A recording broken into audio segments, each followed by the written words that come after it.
Welcome to Conversations With, a podcast series exploring the people and practices shaping the impact of private philanthropy to benefit communities across Africa. Conversations With is produced by the Africa Grantmakers Affinity Group, working to promote robust, effective, and responsive philanthropy and to build a network of informed, engaged, and connected funders.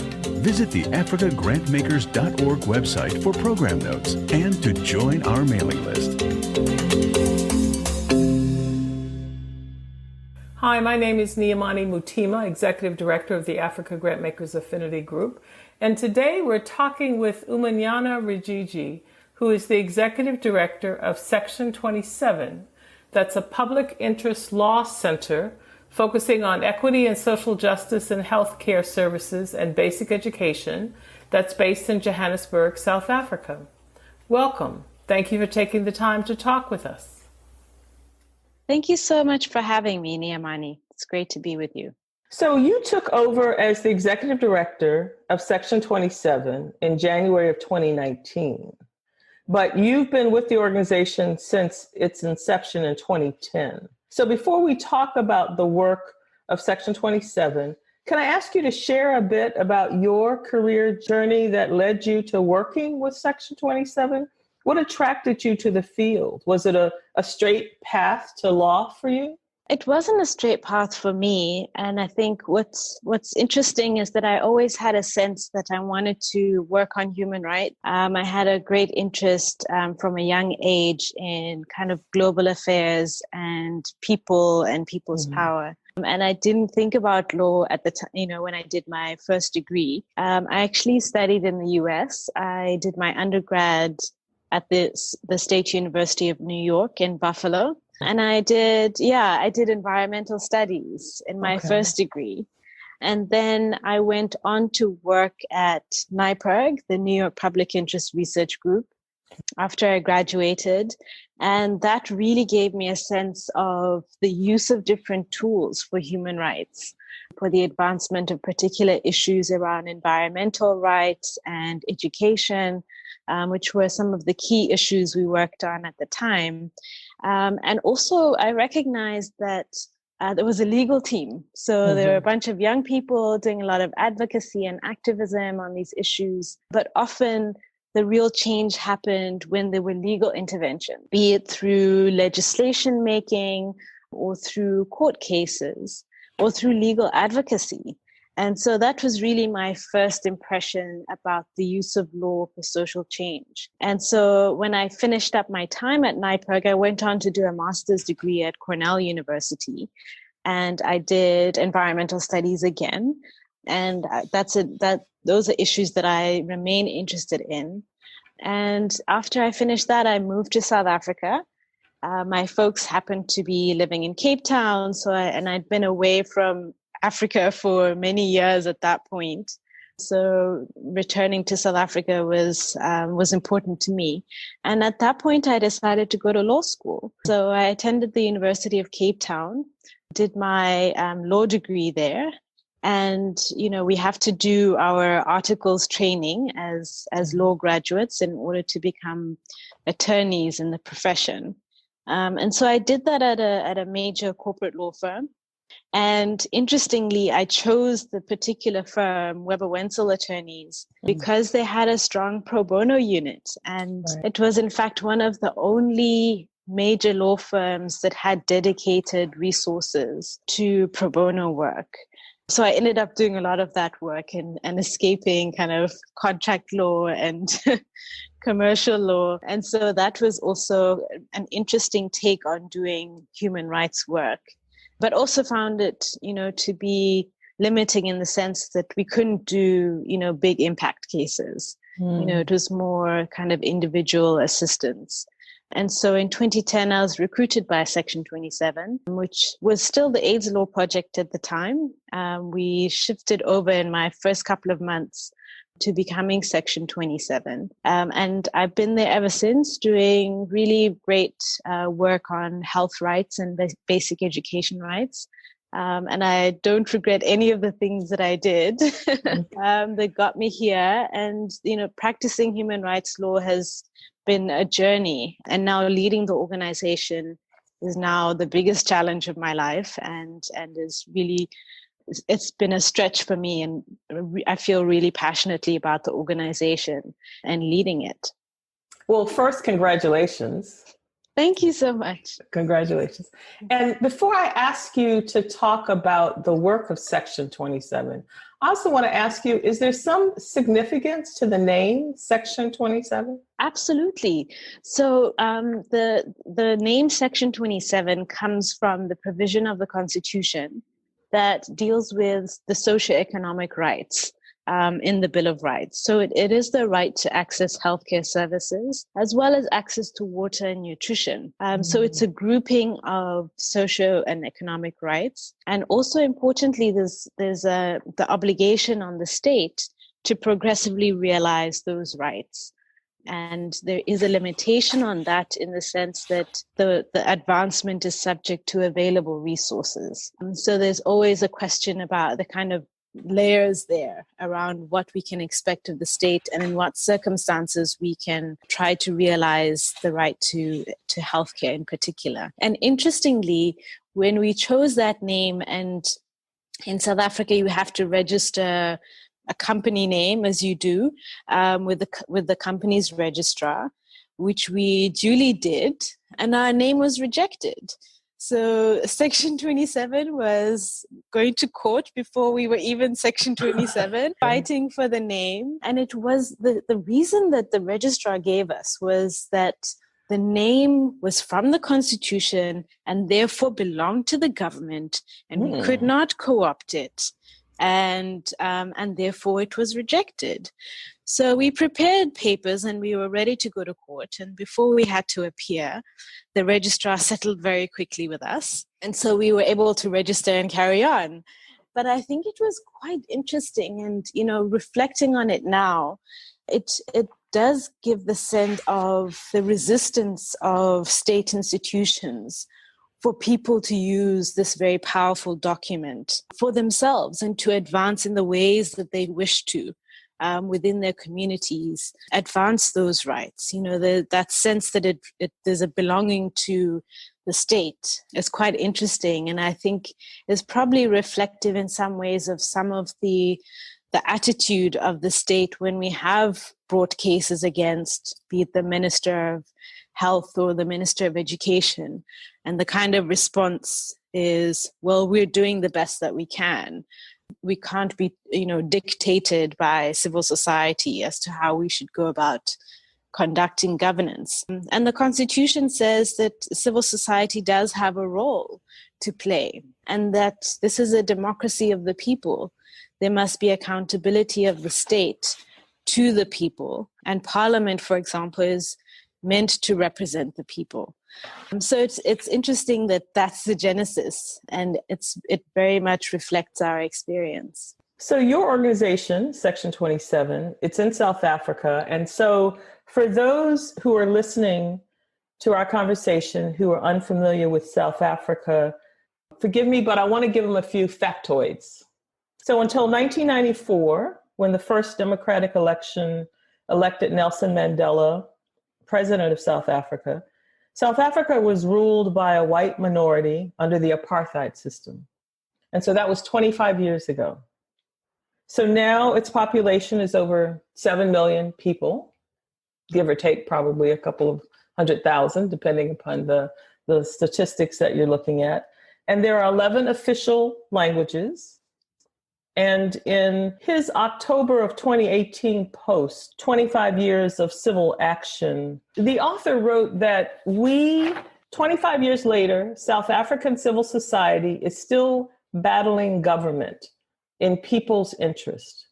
And so Section 27 is one of those civil society organizations.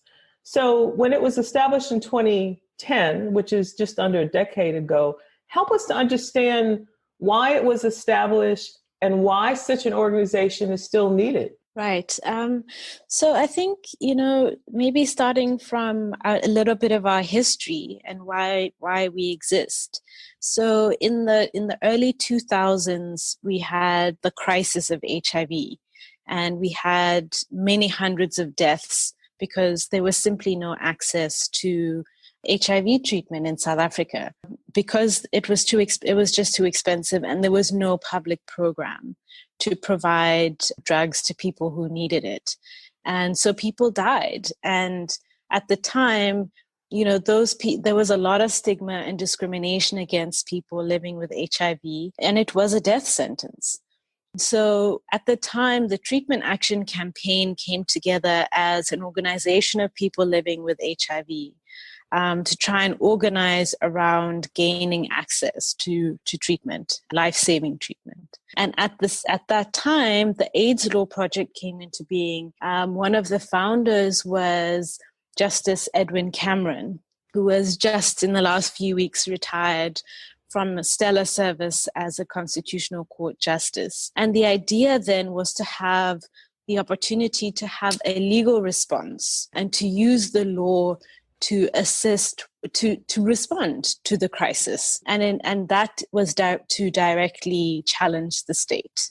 And the state's view under President Mbeki at the time was that HIV did not cause AIDS. There was, very serious denialism that continued to entrench that pandemic. And so the AIDS Law Project at the time launched a number of cases in order to address access.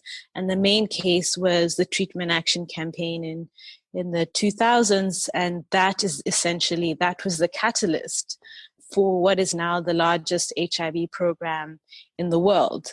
We also have 7.5 million people living with HIV, who must have access to this treatment. But that was really the genesis, to have that kind of legal response to the crisis. And as 2010 came along, we recognized that whilst HIV was an important issue and remained a critical kind of disease to study and stay on top of and make sure that the program continued, that we really wanted to look more at the health system and health system issues. So looking at human resources for health, looking at broader medicines for drugs other than HIV. TB had become another crisis and still is. And so we began to then think about, how do we expand the work? And what we decided was to shut the AIDS Law Project and reopen as Section 27. And again, Section 27 relates to the right to access to healthcare services. And we decided to call ourselves that, but also to incorporate basic education as another core issue for the organization to work on.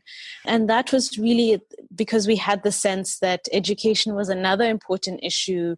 And in the same way as health is the kind of right that unlocks other rights. So having, a healthy population means you have greater participation in the economy and greater growth and realization of potential, as does the right to education. So looking at the basic education system became quite critical for us. So that's how we came to work on these particular issues. And I think as William Gumede says, that, there is a need for these organizations. And I think not only because, as I've said, that, civil society and people have a role in our democracy, in the vision of the Constitution. There are accountability mechanisms within the state, which include Parliament, it includes the judiciary, as well as the executive. And you have that kind of balance of accountability measures amongst those institutions, but also you have, people power, and our role is to have a role in accountability around the state sector, but also the private sector. Mm-hmm.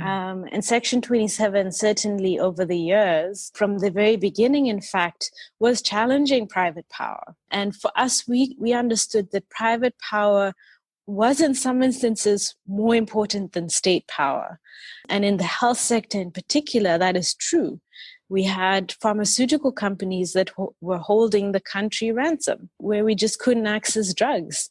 And right now we have an investigation into the private health sector, which looks at providers and insurance, the insurance part of it. And we are in fact looking forward to the final report of the Competition Commission's health market inquiry in the next week. And we're hoping to see, a real understanding of how that sector works, where the gaps are, where we can start to think about greater equality within the health system. And the way we see it is that the inequality in the health system with the private sector and the public sector, and the kind of very disparate resources that are available in those two parts of the sector, as reflective of inequality in the country, in all other parts of society. And as you know, South Africa remains the most unequal society in the world. And, part of our job is to chip away and improve equality, substantive equality through health, through our work on health and education, with the hopes that, there are kind of ripple effects in different parts of the country. And of course, other organizations work on different issues. And so there's a need for that constant push to keep advancing on and realizing rights, but also trying to make those rights very real for people who are really impacted. So, poor people don't have access to healthcare, or their children have the most appalling schools and the infrastructure is falling apart. So our job is to keep on top of those issues and make the Constitution real for people and make people's lives better. So your organization is taking on some big giants. You're dealing with some big issues.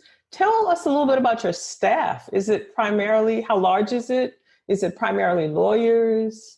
I'm just interested in some of the people who are behind this work that you guys are doing. Well, Niamani, we have an amazing team. I must say, we have a really fantastic team.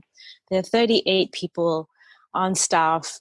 We have 5 practicing attorneys, 1 who is an advocate, so 6 lawyers, and a bunch of community organizers that work in the field in particular provinces. And their job is to essentially empower people in those communities through different structures, but also to do research on issues of HIV and health systems to assist in the kind of legal response that we might have in terms of legal interventions, which we try to have being driven from the ground rather than the lawyers driving agendas in communities. So we work with community mobilizers, we work with legal researchers. We have 2 paralegals who have a walk-in clinic, and we assist people on a day-to-day basis who come into our office who have trouble accessing health services. We often help migrants who are being turned away from health facilities with HIV or pregnancy or in need of particular services. And also, where there are problems getting children into schools because of a lack of documentation or other issues. So our paralegals do that kind of day-to-day work.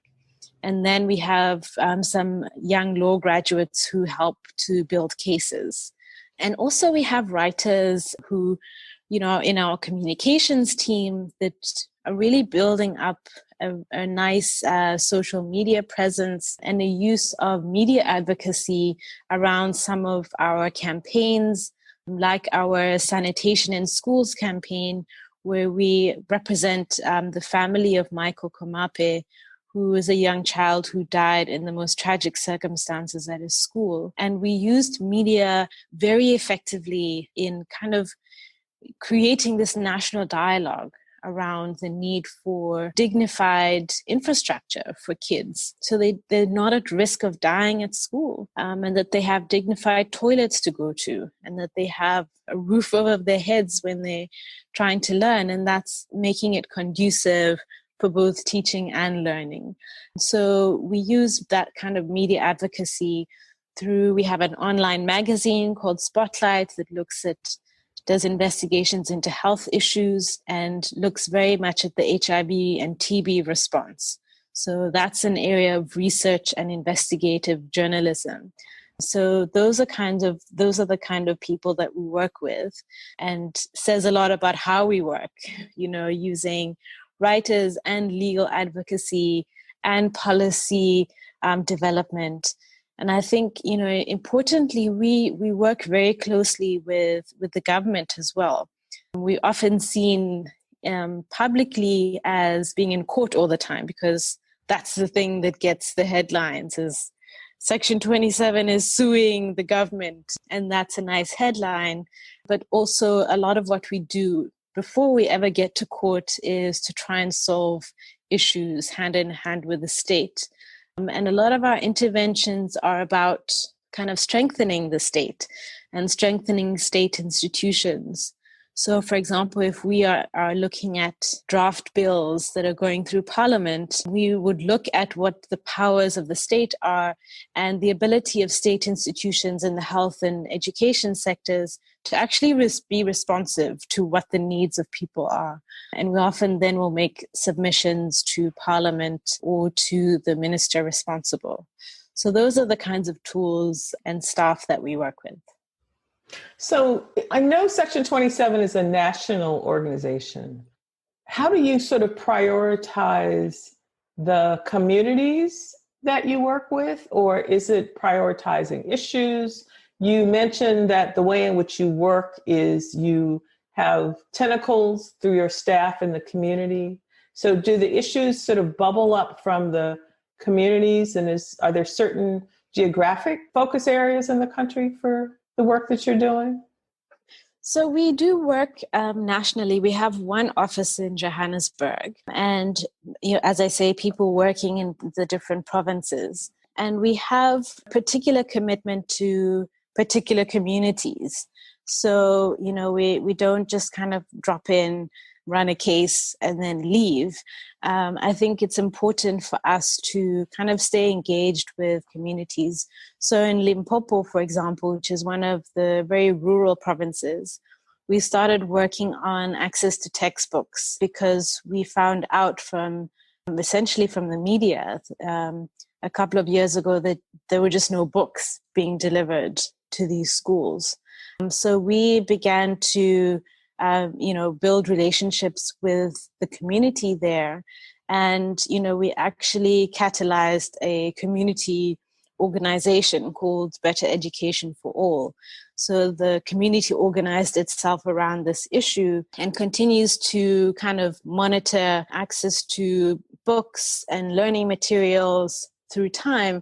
And we've been to court a number of times, and we've been successful every time, but it has been really about ensuring that the state meets its obligations. And we got a groundbreaking precedent in that case, which said that the right to basic education means that every child must have their books at the beginning of each year for all the subjects. So we are building up precedents and jurisprudence around these rights through working with communities. And I think it's quite important for us that we don't impose our own ideas about what the issues actually are in the first instance and what the solutions are.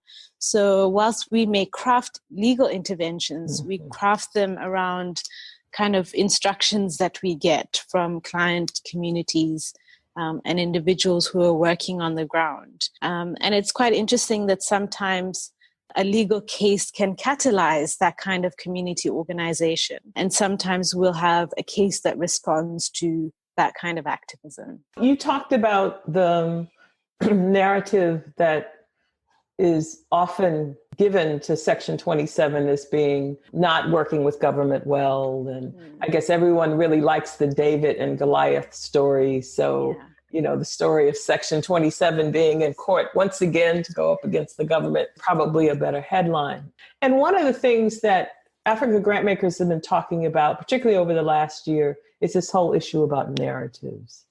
And we've been encouraging funders to think about how narratives about Africa influence their grant-making strategies, because, their grant-making strategies translate into resources, and resources translate into organizations being able to carry out work. So narratives are really important. And I'm curious, what do you think are some of the narratives about South Africa in particular, and the work that Section 27 is doing on these interconnected issues? What do you think that there are some narratives that are really limiting the understanding of what's happening in South Africa and why there's a need to address these issues? Right. I mean, I think, I've been thinking about this issue, and I feel like there's some contradictory perceptions out there about Africa, and I can speak to South Africa in particular. And I think the one thing is that South Africa is seen as a middle income country, and in particular, the bilateral donors think that means that we're fine and that they should now start to move on. We've had, several donors just leaving South Africa.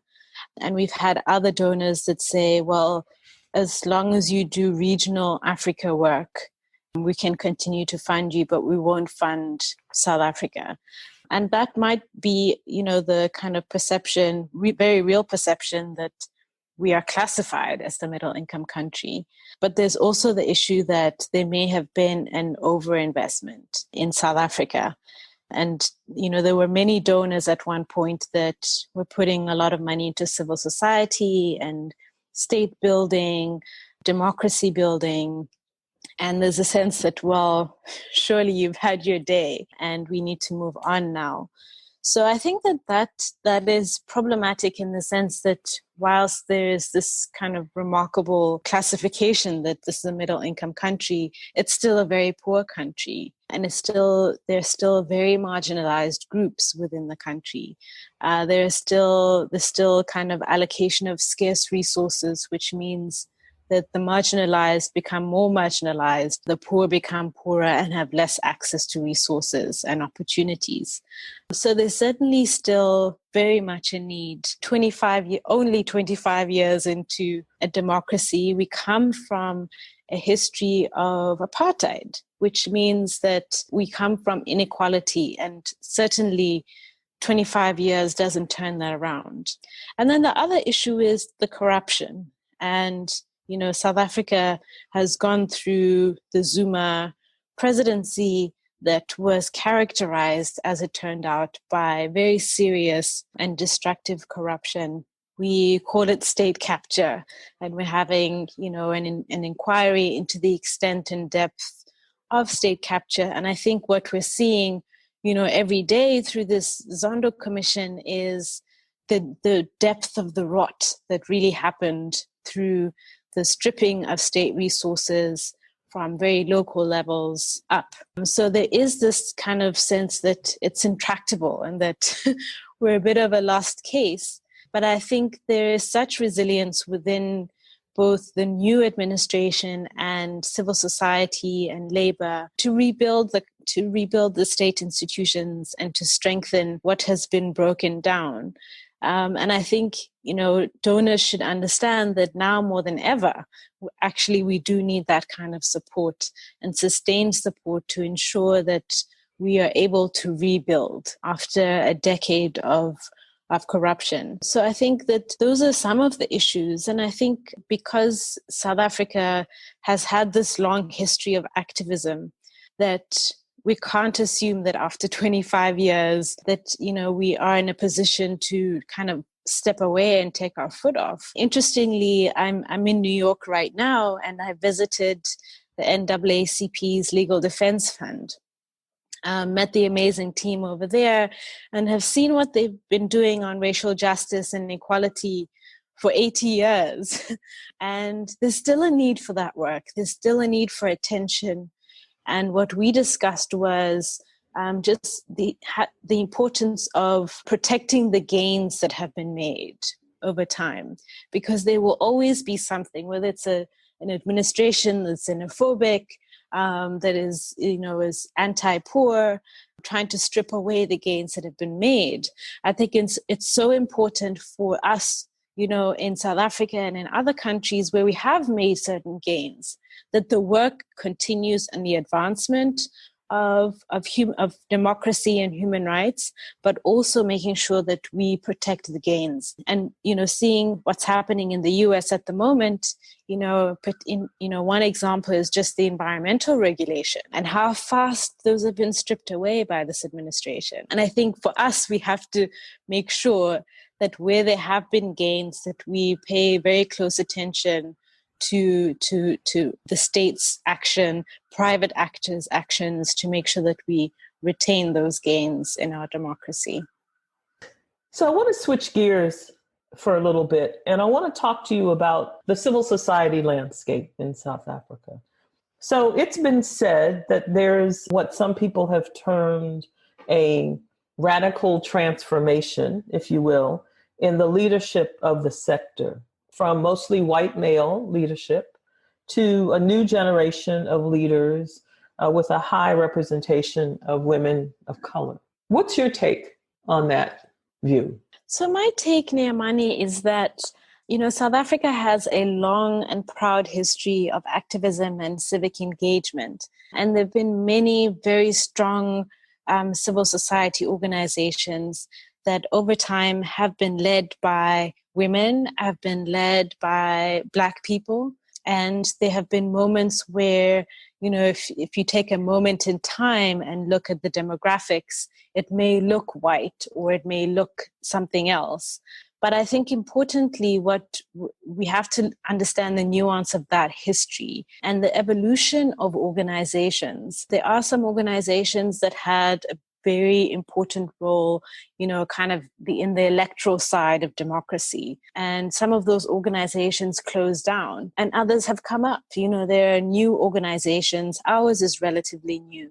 There are organizations that have organized around education rights and environmental rights that are also quite new, young organizations. And the demographics will be different. So I think what I've seen is that the NGO sector very broadly is representative. There are, it's quite dominated by women, in fact, the NGO sector, and looking at the leadership that shifts and changes. And I think in particular, if we look at the public interest law sector, so the organizations that use primarily law and litigation to advance human rights, there has been in time that kind of sense that this is a white-led sector. And I think for us at Section 27, indeed, my predecessor was a white man, but the organization itself was co-founded by him and by a Black woman. So, and she has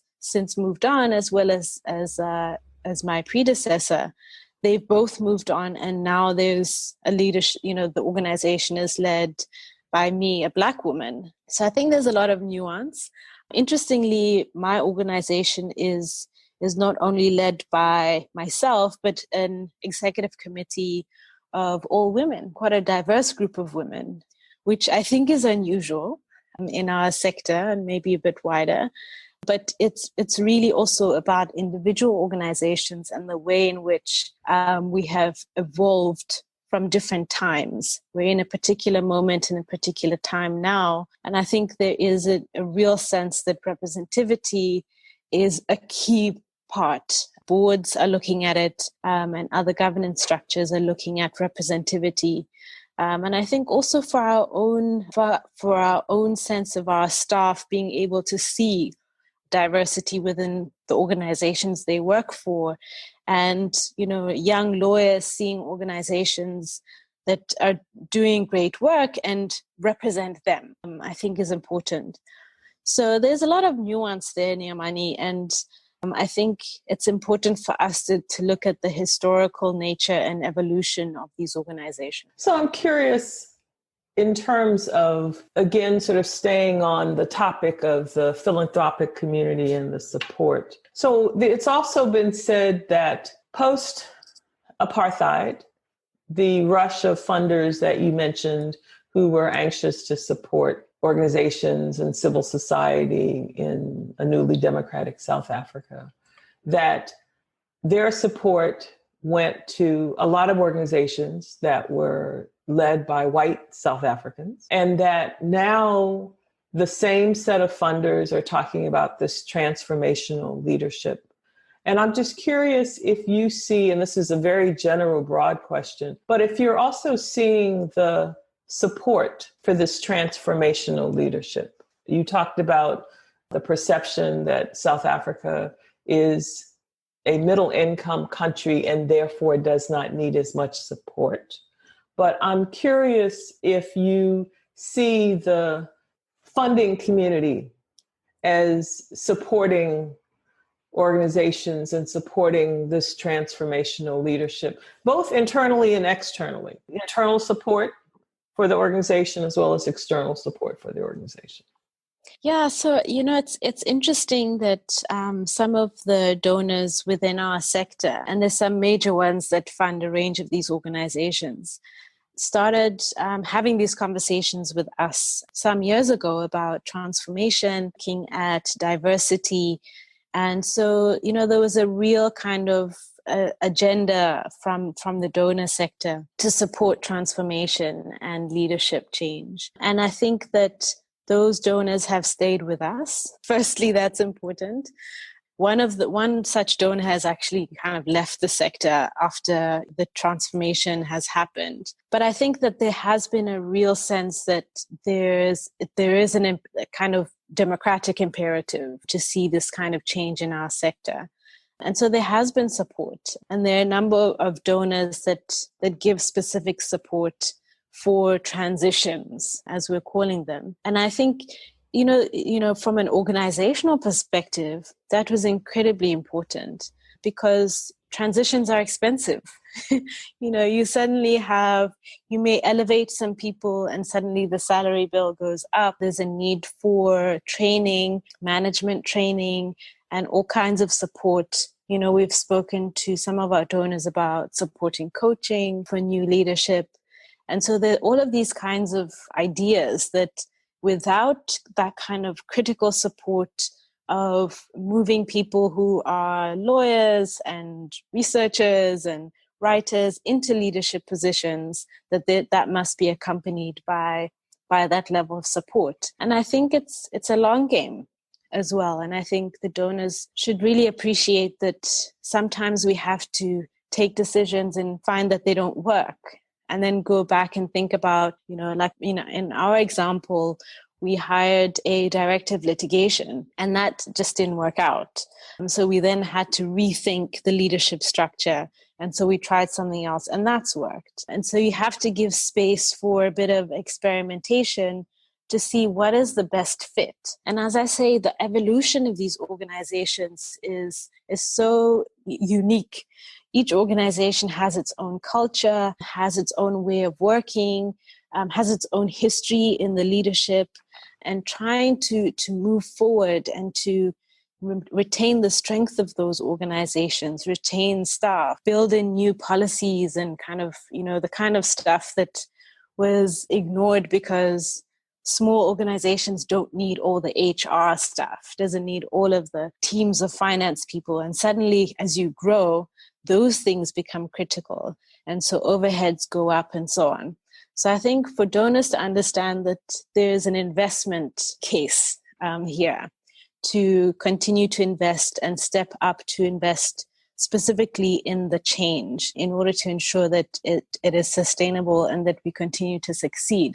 Because the worst part is to push for change and then abandon this new leadership and essentially set people up for failure. But that's not just that's not the only role of the donors. I think it's also giving new leadership the space to do things differently, to change strategy, obviously in consultation with boards and so on, but also just giving new leadership the space to try and do things in a different way. And hopefully that's a positive thing.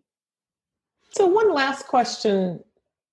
10 years ago, different context, also different context in terms of media and the internet and social media and how people are influenced and where people get their information from. So in looking to the future and looking at the issues that you're trying to move the needle on, what are the things that sort of excite you about your future work with the organization? And are there some things that you think about differently now in relationship to Section 27's work that are different than, let's say, 10 years ago when you joined the organization? And I know it was a different type of organization then, but I just feel like the media, social media, where I get our information, the fact that you're based in South Africa, you're here in New York, we're having this interview over, video conference. This has become very commonplace nowadays. So it's a very different world that we're living in.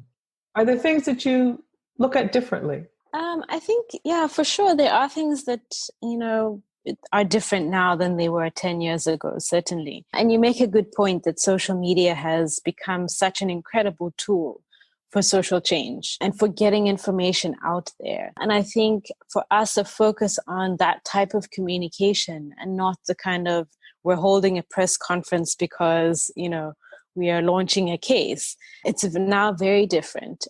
It's a 24-hour news cycle. And so we have to be careful about what we put out and try to keep in the public imagination the issues that we work on. And I think for us, using social media and communications to get the public to better understand what the social issues are, what it is about the national health insurance scheme that is being proposed and push for universal health coverage. What we say are the important things, trying to get the public to understand that so they can engage more and can be, better participants in our democracy. There are so many people out there that can be doing what they never would have done before, which is participate, not just on voting day, but calling out politicians when they do the wrong thing, because they suddenly understand what the politicians' obligations are, what the rights obligations are, and what should be done to improve the situation. So I think for us, our focus on the communications has been important. I think in the future, it's going to be massively more important. And it also helps to have solidarity amongst activists in all kinds of places around the world.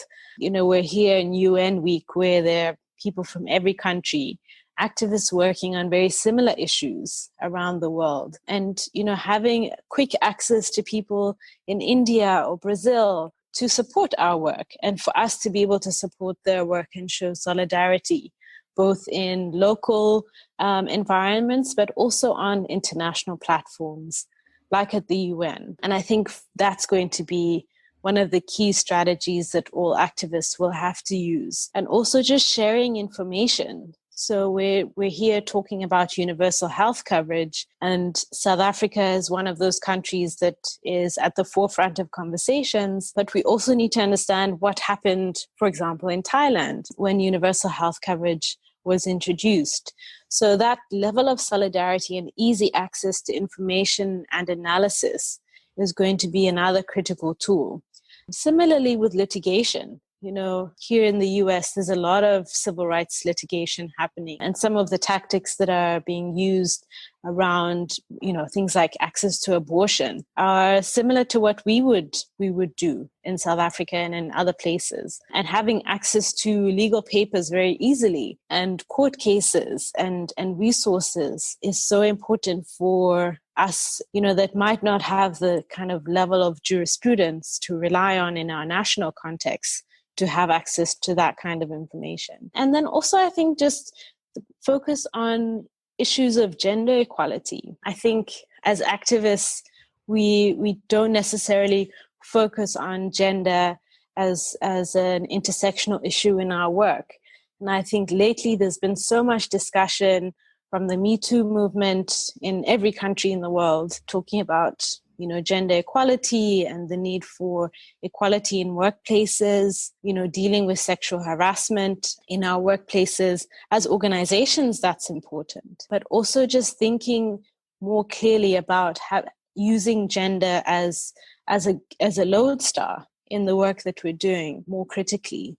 So there are a number of those kinds of issues that I think, we're looking towards the future, having that kind of lens. And I'm just excited about, going into the next decade or so, and being able to advance our constitution and our democracy and see, real change in an environment where we're not dealing with such high levels of corruption, and seeing greater commitment from the state and involvement of the private sector as well in advancing rights. I also want to ask you, now that you have taken over the helm of Section 27, what keeps you up at night? Funding. I think that's always going to be a concern of an ED, is to make sure we keep the lights on and we can keep our amazing staff. I think what we've done is to try and maintain our existing relationships with donors. But really, in the future, we have to look at new relationships. As we evolve, I think those relationships evolve, and there's a need to continuously look for new relationships. And I think as well, we've looked to the private sector, in South Africa in particular, to begin to think about social justice as an obligation for them to fund this work. Corporates will often have their CSI programs where they'll, help a school here and there, help with service level type organizations, but really are very fearful of organizations that are working on social justice, partly because of the perception that we work against government, and often the government is a big client for many of these corporates. But I think, we've had some success in building relationships with those corporates, primarily through the corporate affairs offices or CEOs' offices, which I think is interesting because the corporate social investment, the kind of mindset that they have is to move from one issue to the next, not to persist in issues and see real change. There are billions that are spent every year by corporates on these kinds of programs, and yet there's very little movement on the issues that they fund. And so what they really should do is assist organizations working on systemic issues, as we do, because it's the systemic issues that, if we are able to address through legal interventions or other interventions, that really begin to move the needle.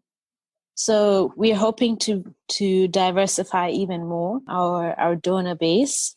And I think for us, we are very accountable. Our financials are on our website. We have an annual report describing our work over the last year, which is quite up to date and just shows the kind of effectiveness of the interventions that we engage in. But yeah, this is the thing that EDs will always worry about, but hopefully we'll be able to make some new relationships in the long term. So before we close, is there anything else that you'd like to add as you look to the future in terms of your work in South Africa as a country and community that's trying to achieve this aspirational notion of democracy and equality and justice that we're all trying to figure out how we get to and stay there? Well, I think I would end by saying that we have a lot of hope. We have great confidence in our legal system. We believe that the Constitution, as our lodestar, is a thing that advances our democracy, and continuing to work on advancing those areas of the Constitution that we work on, advancing rule of law, protecting state institutions, seeing the private actors do their part in advancing democracy. I think for us is, I feel very hopeful that there's a commitment from government as well as, to work with civil society to see those gains. And as I said, I think importantly, we have to continue both to defend civic space and to retain the gains that have been made so far through the work of many generations of activists and lawyers, politicians, labor. I think for us, it's, we are one part of that whole system. And I hope that we play our part in the next 10 years. Umunyana, thank you so much for taking the time to talk with us. Thank you so much, Niamani. It was great fun. Thanks for listening to this episode of Conversations With. We hope you enjoyed it. Please visit our website at africagrantmakers.org and join our mailing list. Until our next Conversations With, be well.